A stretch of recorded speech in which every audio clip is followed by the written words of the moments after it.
You worked in Governor Evers' administration since 2019. Is he going to endorse you? Governor Evers is an amazing human being. I'm so proud to have worked for him for the last 6 years. I got to spend the second to the last day of work with him celebrating Microsoft's big expansion in Racine, and I believe that he's very proud of the work that we did together. He's going to stay out of the primary for right now, which he, I guess should, and that's great, but I'm pretty sure he's very proud of the work we did together. Have you asked for his endorsement yet? I have not asked for his endorsement because I really want to respect how he wants to approach these things. You mentioned the Racine Microsoft Center that's starting there. There has been some criticism from maybe some people more on the left who, like Senator Chris Larson, said the stampede is on. He says he's really worried about these data centers popping up across the state. What do you say to people that are worried about the environmental impact of these data centers? What I've experienced in talking with these companies is they're actually really concerned about how to make sure their energy is coming from renewable energy.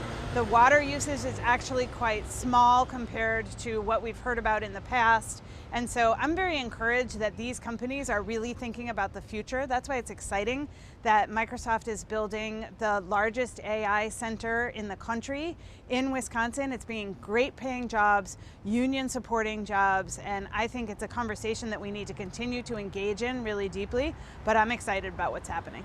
What is your path to victory right now? The field of Democrats is 7 candidates. What's your path? I think I present a really unique opportunity for Wisconsinites to consider. I've got public sector and private sector experience. I worked for 17 years in the dairy industry, which is one of Wisconsin's biggest industries, and I've worked all across the state in 72 counties. So I think I really represent an opportunity for Wisconsinites to see something different. That's what I'm trying to present myself as. I'm not a divisive candidate. I'm someone who's here to stand up for Wisconsin and build a really strong economy. That's what was interesting in your launch video. A lot of the launch videos from Democrats have been very critical of President Trump. Some of them have called the GOP or the president extremists. Would you use that word for the president? This is the thing. I'm here to support Wisconsin. I'm here to fight for Wisconsin and to think about how do we build Wisconsin's economy.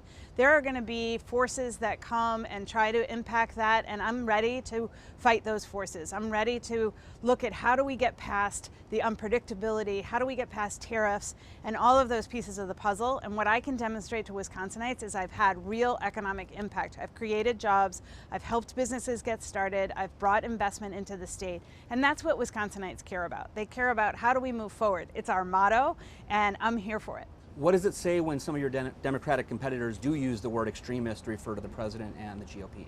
You know what? When I talk to Wisconsinites, they don't want name calling. They don't want the division to continue. They're looking for someone who's positive about the future. That's what I represent in this campaign, and that's what I want to bring forward to Wisconsinites, is a positive, optimistic view of the future. Sure, there are things that might feel like storm clouds on the horizon, but together we can work through those things, and I want to be a leader who looks past all of this and says, how do we look for our future? How do we create that future together? If the National Guard was called into one of our cities, Milwaukee, for example, and you're the governor, what would you tell President Trump? I would say, please stop with the political stunts. We're talking about law enforcement, we're talking about safety here in Milwaukee and across the state, and we're managing that on our own. National Guard is here to protect us in times of emergency, in times of crisis, in times of natural disasters. We're pulling people away from their families and their workforces and their businesses in order to support these political stunts. Let's stop the nonsense and just focus on what we need to do, which is making sure Wisconsinites have an economy where they can succeed, where they have access to childcare and healthcare and education.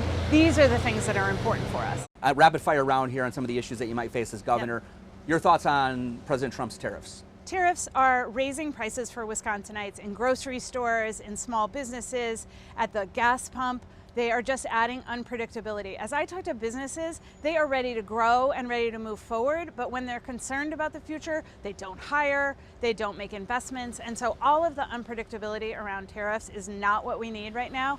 We were on a good path, and we want to continue on that path of growing our economy, of creating good jobs. We can do that, but the tariffs just add crazy and unpredictability. Some of your Republican competitors would say the tariffs are going to bring manufacturing back to Wisconsin. Is that happening? You know what? For the last 6 years, I've seen manufacturing coming back to Wisconsin without tariffs. We've seen opportunities to grow companies like Milwaukee Tool or Kikkoman. They've made investments in Wisconsin, and they've done it without tariffs. They've done it because we have the workforce that helps them succeed. We've done because we have the environment that helps them succeed. We don't need tariffs. We don't need unpredictability. That's not what makes businesses grow.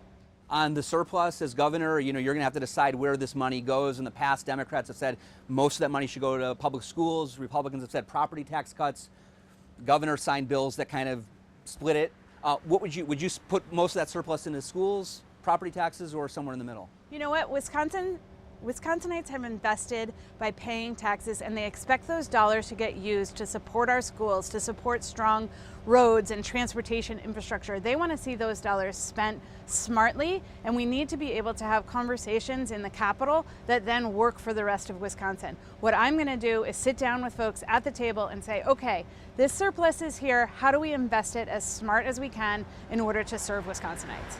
On school vouchers, would you sign a bill that expanded vouchers to all eligible students in Wisconsin? First and foremost, we need to make sure that our public schools are delivering for our students. That's the first thing we need to do. By building a strong economy, we start to bring in the ability to have the resources to do that. As we talk about vouchers, it's a really complicated conversation.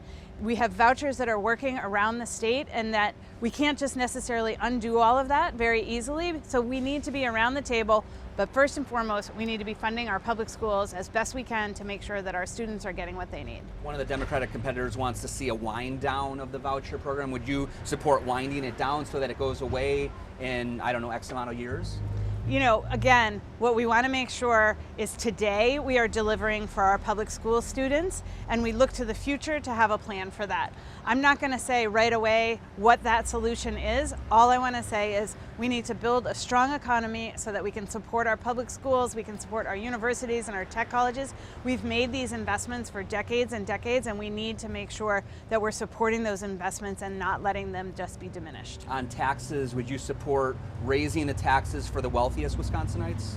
Listen, everybody needs to pay their fair share. Right now, we're seeing Wisconsin families with a lot of burdens. They are really concerned about paying their grocery bills. I don't want to see taxes increased for them. I want to make sure that everybody's paying their fair share. I think folks are ready to pay taxes when they see that it's being invested really smartly. So I want to bring smart decision making to the Capitol and make sure that we're all working together and we have a vision for the future. That all comes back to a strong economy. I'm going to sound, Jason, like a broken record on this, but that's the foundation, and that's where I can bring my expertise to play. So it sounds like a definite maybe on higher taxes for the wealthiest? A definite maybe. Okay. Abortion, if Republicans give you a bill that puts new restrictions on abortion, what would be your stance on that? I'll veto it. If Democrats bring you a bill that gets rid of the 20-week abortion ban, would you veto or sign that? I want a bill, I want abortion rights in Wisconsin that are decisions made by the women who are pregnant and facing that challenge and thinking about what's best for themselves and for their family and working with their doctors. That's the premise of the right way to approach abortion for the state of Wisconsin. So Democrats bring you that bill, gets rid of the 20-week abortion ban, allows abortion. After that point, you would sign that bill? I want abortion that is decided by the women and their doctors and the healthcare. If that's what that bill says, then that's what I would support. Marijuana legalization, recreational, would you sign that bill? Marijuana legalization is something that we should definitely have on the table. What I want to do is look at the other states that have done that and find the best method, the best way to approach it for Wisconsin. I think we can do this in a really smart way that benefits Wisconsin, that solves some of the issues that we've seen in other states when it comes to how you regulate and things like that. There are other states that have done it, they've done it well, and we just need to mirror something like that. In 2022, Democrats had a wide open primary for the U.S. Senate. A lot of Democrats felt upset because they didn't actually have, a lot of the candidates got out pretty much right before the primary. Do you commit to stay in this race through the primary? I commit to stay in this race until I win in November. And final question is looking back at your term as economic development director in Wisconsin, safer at home. I mean, that was something in 2020 during the pandemic where the state shut down a lot of businesses that were deemed not essential. Would you still go forward with that, knowing what you know now in 2025, would you still have supported Safer at Home in 2020? You know, knowing what I know is a lot of rear view mirror and background quarterbacking. In that moment, we were facing a real challenge of how to keep everybody in Wisconsin safe. I think we made the best decisions that we could with the knowledge that we had.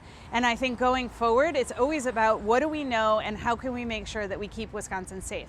We made good decisions then. Would we make decisions differently now, knowing what we know? Yeah, sure, there's always Monday morning quarterbacking looking back at that, but I'm proud of how Wisconsin came out of the pandemic with a really strong economy. I was a key part of that. Governor Evers was a key part of that. And I think we know that always keeping an eye on the future and how to keep things moving forward is the best thing we can do. Missy, thank you so much for your time. Appreciate it very much. Thank you so much. Thank you. Rapid fire.